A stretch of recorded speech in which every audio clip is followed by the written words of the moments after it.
आप जो बता रहे हैं, मैं इसका एक और शालू जी से मैं सवाल पूछूंगा। शालू जी, मुझे एक बात बताइए, क्या ये बात सही है कि कोरोना काल के बाद ऐसे कई सारे मामले हैं जो जो घाट तक पहुंच ही नहीं पा रहे हैं? क्या ये बात सही है?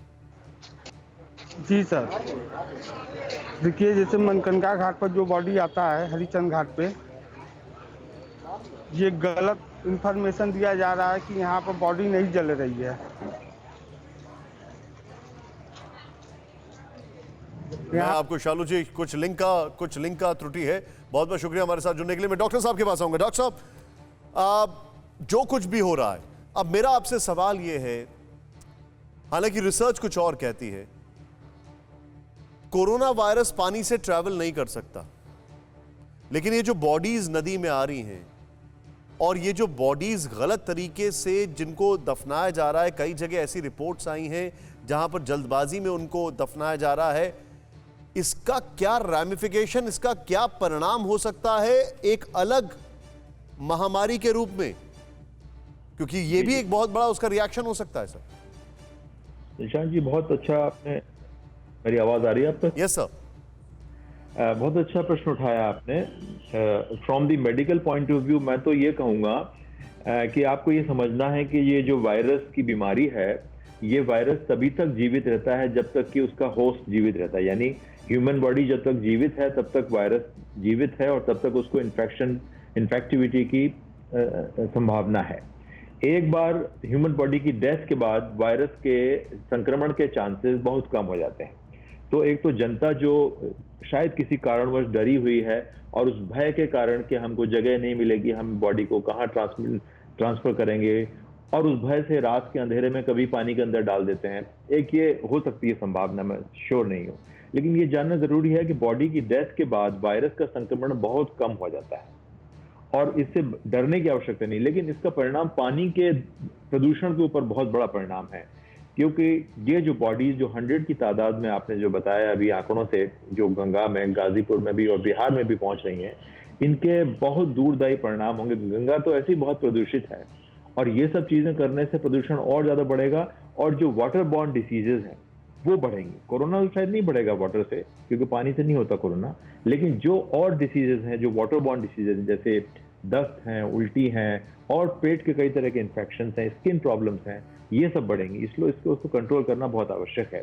कारण क्या क्या है, ये मैडम ने शुरू में बहुत अच्छे तरीके से बताया कि सुविधाओं का अभाव हो सकता है, या कोई परंपरा हो सकती है जिसके चांस बहुत कम है, या राज्य अपने जो स्वास्थ्य के आंकड़े हैं उनको बिल्कुल लाइन पे रखना चाहते हैं। जैसे FIR कम होंगी तो उनको लगता है कि शायद क्राइम कम होगा, वो चीज उस पर भी लागू हो सकती है जो बॉडीज को पानी में फेंकने की वो है। बट मेरे विचार से आई थिंक सुविधाओं की अकाल पड़ा है, और जब भी ऐसी अप्रत्याशित त्रासदी आती है विश्व में, चाहे वो वर्ल्ड वॉर थे या कोई भी और बड़ा पेंडेमिक था, उनमें ये सब चीजें देखने में आती हैं। आपने जो बात बताई, मैं सीधे ये सवाल पूछूंगा अनिला जी, क्या ये एक, देखिए मैं हर स्टेट्स की ये बात कर रहा हूँ, ये एक स्टेट की बात नहीं है, और अभी कांग्रेस के नेता नहीं है यहाँ पर, लेकिन छत्तीसगढ़ में तो हमने देखा ही है, और अभी आने वाले समय में हम ये देख रहे हैं रूरल एरिया में भी क्या है।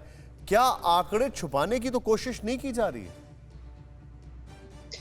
नहीं, देखिए ऐसा है कि कोरोना की जहां तक बात की जाए, इससे मरने वालों के आंकड़े या इससे जो संक्रमित हो रहे हैं लोग, मुझे नहीं लगता कि उनके आंकड़ों के साथ आप कुछ खिलवाड़ कर सकते हैं। तो अगर कोई मर रहा है तो उसको डेथ सर्टिफिकेट भी चाहिए होता है ना, क्योंकि उसके परिवार वालों को बहुत सारे जब मृत्यु हो जाती है उसके बाद डेथ सर्टिफिकेट चाहिए होता है, बहुत सारी चीजों के लिए चाहिए होता है। तो मुझे लगता नहीं है कि जो कहा जाता है, चाहे वो उत्तर प्रदेश हो या कोई और भी प्रदेश हो, कि इस प्रकार से जो कहा जा रहा है कि नहीं आंकड़े छुपाना चाह रहे हैं इसलिए ये कदम उठाया जाता है, ये गलत है।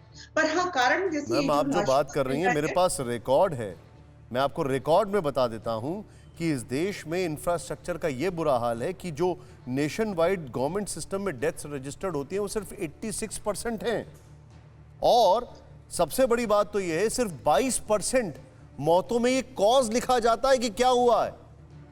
ये फैक्ट है मैम, ये इस देश की हकीकत है।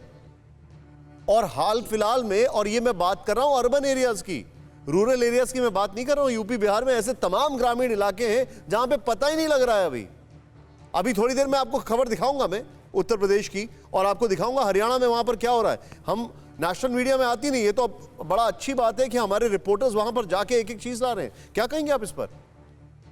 नहीं, देखिए निशांत जी, ये इस प्रकार जो आप बता रहे हैं, बिल्कुल इस प्रकार की प्रैक्टिस हमको पहले तो बहुत ही रैम्पेंट थी, अब बहुत बहुत रिड्यूस हो गई है। और खासतौर से मैं यूपी की बात करती हूँ, तो यहाँ पर ट्रांसपेरेंसी बहुत आई है।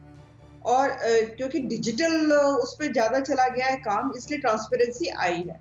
पर उसके साथ साथ मैंने आपसे ये कहा ना कि हमारे यहाँ ये परंपरा रही है, पहले भी मिला है। यूपी का उदाहरण दिया मैंने आपको, बिहार का भी दिया, बक्सर का दिया कि 3 साल पहले इस प्रकार की लाशें वहां पर भी मिली थी। छत्तीसगढ़ का उदाहरण आपने दिया है। तो यहाँ पर इस प्रकार के उदाहरण मिले हैं कि जब लाशें बहा दी जाती हैं, नदी के किनारे जो है दफना दी जाती हैं, पानी कटता है तो लाशें वो नदी में आ जाती हैं। बहुत सारे कारण होते हैं।